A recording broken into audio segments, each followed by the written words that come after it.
Hörmətli dostlar, yenidən sizi salamlayıram. Bugün bir neçə gün bundan əvvəl doğumunun ildönümü qeyd olunan Hüseyin Cavidi rəhmətlə anaraq onun haqqında bir neçə kəlmə etmək istəyirəm.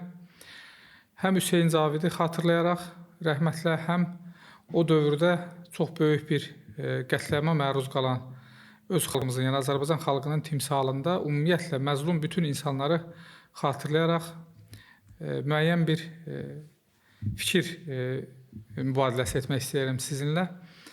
Bəlkə də son dövr tarixin gördüyü ən böyük qətliamlara şahid oldu Stalin yönetimindəki İSSR rəhbərliyi və yalnız Azərbaycanda təxmini hesablamalara görə yarım milyona yaxın insan bu qətliamdan çox böyük zərərlər gördü, öldülər, ailələrini itirdilər və böyük bir fəlakətlə üz-üzə qaldılar.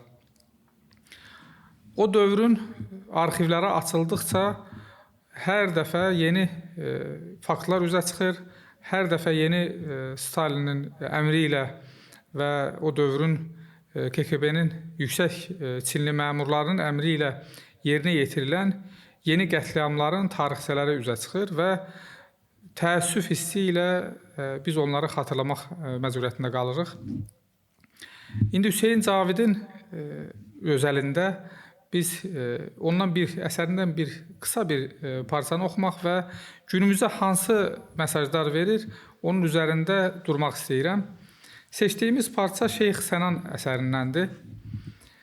Arkadaşlar, şu parlayan günəşin feyzi birdir cəhanda hər kəs üçün. Türk, Hündü, Ərəb, Əcəm bilməz, nuru hər yanda artar, əksilməz. Mənəvi bir günəş də var, nəvvar, o da İslam dinidir, parlar. Pək müqəddəsdir işte məqsədimiz, bunu lakin sakın unutmayınız. Bir çox alim nüma, xəyanətkar, dini İslam'a rəxnə salmışlar və ya xaliqi kainat halbuki bir. İşte Kur'an və Kəbə həb birdir. Əhli İslam'a həb şu birliyi biz nəşr-i isbata qeyrət etməliyiz. Çox qısa parça içərisində Hüseyin Cavid milliyyətçi yox, irqçi, yəni öz qövmünü aşırı şəkildə digər qövmlərdən üstün hesab edən zehniyyəti tənqid edir. Və bu zehniyyət önündəki ən böyük əngəlin İslam dini olduğunu bəyan eləyir. Eyni zamanda bir növ bu bəşəriyyətə bir mesajdır ki, dünyanın qarşılaşdığı fəlakətlərin önündəki ən böyük əngəl İslam mədəniyyəti və İslam düşüncəsidir. Amma burada bir tənqidi fikir də səsləndirir. Onun üzərində durmaq istəyirəm. O tənqidi fikir nədən ibarətdir? Bir çox alim-nüma xəyanətkar deyir, dini İslam'a rəxnə salmışlar, yəni ziyan vurmuşlar. Onların ziyanı nədən ibarətdir?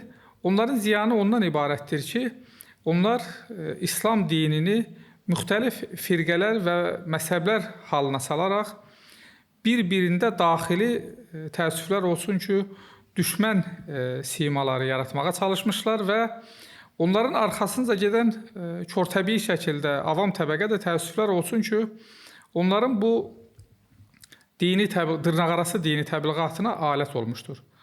Halbuki Allah-u Teala Quran-ı Kərimdə açıq və aşikar bir şəkildə bu ayə ilə bizə xəbərdarlıq edir və bu firqələrə bölünməkdən və məzhəbçilik düşüncələrindən bizi uzaq tutmağa səsləyir. Ali İmran surəsinin 103-cü ayəsi bu düşüncəni izah edəcək mahiyyətdədir.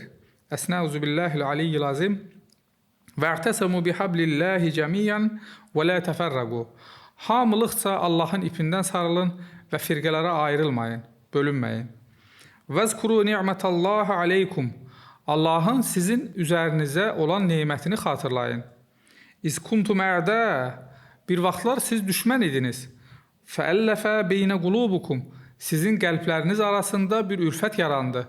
Yəni, sizin qəlbləriniz bir-birinə yaxınlaşdırıldı və isidildi. Fəsbəxtum bi ni'məti ixvanən.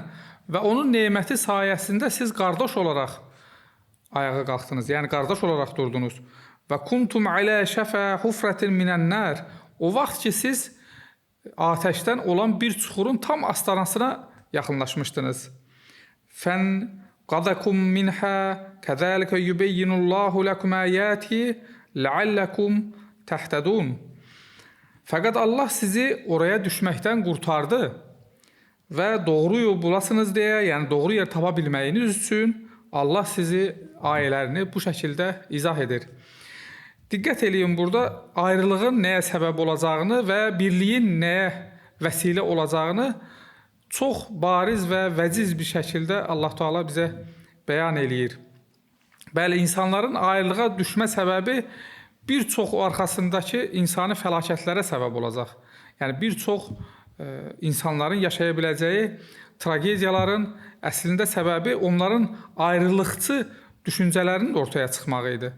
Bu dövrdə, yəni Quranın o dövrdə nazil olan ərəb cəmiyyətində isə Quran öncəsində ərəb qəbilələri bir-biri ilə parçalanmış halda idilər və keçim qaynaqları, yəni onların məişətləri, dolanışıqları bir-birlərinin qanını tökərək qənimət əldə etməkdən ibarət idi. Və Allah Teala bu nemət sayəsində, yəni İslam dini sayəsində onların qəlblərinin birləşdirdiyini və onların qardaş olaraq oyandığını bizə xəbər verir. O vaxtda ki, onlar artıq yox olma təhlükəsi altındaydılar. Bəli, cəhənnəmdən ya da atəşdən bir çuxurun yaxınlığında idiniz. Demək ki, bunun tərsini biz anlamış olsaq belə başa düşəcəyik ki, nə qədər ki bölücülük, nə qədər ki parçalanma, nə qədər ki məzhəbçilik ya da təriqətçilik ya da cəmaatçılıq olacaq, bu insanlar arasında təfriqənin daha da dərinləşməsinə və fəlakətlərin daha da bariz şəkildə ortaya çıxmağına səbəb olacaqdır.